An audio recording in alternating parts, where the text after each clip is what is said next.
Fuck off. I yell at the muskrat.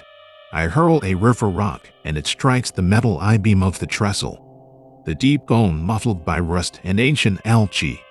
The muskrat jerks its nose out of the popsicle wrapper and waddles away.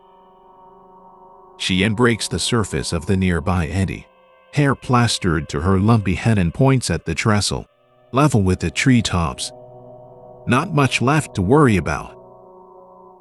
Red syrup drips into the river from the punctured wrapper. Flies and gnats drone. We watch the sun shine through the drops as they fall, soaring, an unexpected spectacle. I was saving that, I yell, shaking my fist at the sun. Cheyenne splashes me and I dip under the water, emerging in the red cloud, an awkward otter in a garish orange sparkle one piece. I am Carrie. Cheyenne giggles and swims closer, only half of her head above water. She hums the Jaws theme music. Chum, she burbles and dive bombs me. We swirl through streaks of brown and green and gold. Bubbles flash. The chill intensifies as we near the bottom. Sand friction burns my shoulder, already raw from the sun. Algae slick stones slide along my thighs. My lungs and I sting. I push against the muck to get air, fighting Cheyenne's weight. Then I see the monster, blurred by motion and bedazzled with twinkling bubbles. Bass organ music plays in my inner ear as it streaks by in murky green and brown. Cheyenne's hands on my straps pull me up. I cough and shake and gasp and burn inside. The surface is deafening with cicadas and woodpeckers and catbirds, the rush of water and the sighing of trees. Even the sunlight is loud behind my seeping eyelids. What were you doing? We weren't having a hold your breath competition, stupid. She pounds on my back and I push her hand away weakly, collapsing into the muck of the sandbank. There's something down there. I croak between wet coughs. No duh. Did you get bit by a crawdad or something? Bones. Yeah, animal bones. No reason to drown yourself. Get away from it. I'm crawling through the sand now, muscles weak from waiting. I stand and immediately sink up to my ankle in the sand, going back to pull her away. But she's already vanished in a wreath of bubbles. The red cloud spreads. I count 1,000, 2 1,000, 3 1,000. A horsefly bites me and I slap a red handprint into my arm. Come back. Come back, Cheyenne. She breaks the surface. The whites of her eyes are red and bulging. The popsicle drips over the spot where the monster lies, minnows swimming out of its empty eye sockets. I can hear it all the way back at the house, through the hollow, weeds and nettles that cut my ankles and calves as we ran.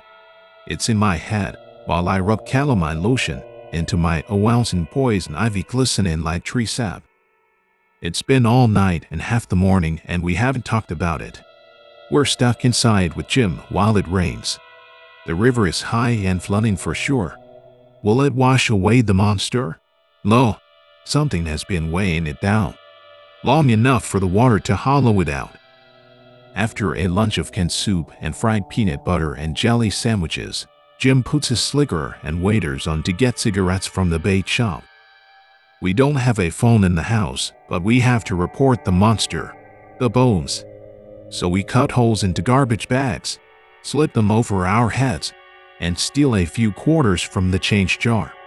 The payphone is a mile in the opposite direction of the bait shop. We might be home before Jim and we might not. One outcome will mean a dirty look, the other belt marks on our backs for a week or so. The traffic whizzes past the Mall of the Woods. The organ note vibrates from my tailbone to my skull. Phantom of the Opera on the VCR with Mom and Cheyenne, the same endless crazy quilt, stretched over our laps littered with popcorn. Mom spitting on popped kernels through her chipped tooth. The Phantom's face revealed, skeletal, terrified to see and be seen. Cheyenne yanks me down the shoulder, where the payphone stands in a lonely truck stop. My arm swishes in the joint. Why didn't we tell Jim? Why did we wait this long? Something about the monster. Something we both know, but don't know at the same time in under the water. I pull back. Xian, caught unaware, stumbles onto the asphalt with me. She struggles against me, but we need to cross over. Through the woods, back to the trestle. A truck swerves around us as we tug of war one another over the median. When we wrestle, the person who's right always wins. The argument settles itself. Something in our meat knows what the right answer is. The muzzle gives way to the sister with a stronger intuition, always there but impossible to reason with, seething in the marrow. We don't speak or sing or whistle on the way back to the trestle. We hold hands and squish in our holy tennis shoes. She knows I was right. It's settled. The wrapper and the red cloud are gone. The sandbar too, swallowed up in the brown tide. Tree branches and beer cans stream past. A sinewy maple as thick as my ankle bends into the water, leaves stripped from its skinny branches. The roots hold fast and the turf I bank. She grabs it first and I follow. The water, eye deep in the shallow, is now up to our shoulders. The gentle tug now a brutal wrenching. We feel our way with just our feet. Once clear water now brown with sediment. A wet sandstorm. We surface twice to reorient ourselves with the trestle. The tree is thinning out, the branches brittle in our clenched fists. In the muted underwater world, 100 horror soundtracks play in my head. And then the organ notes. That last night, that last movie. Mom flinging the screen door off the hinges and Jim following her.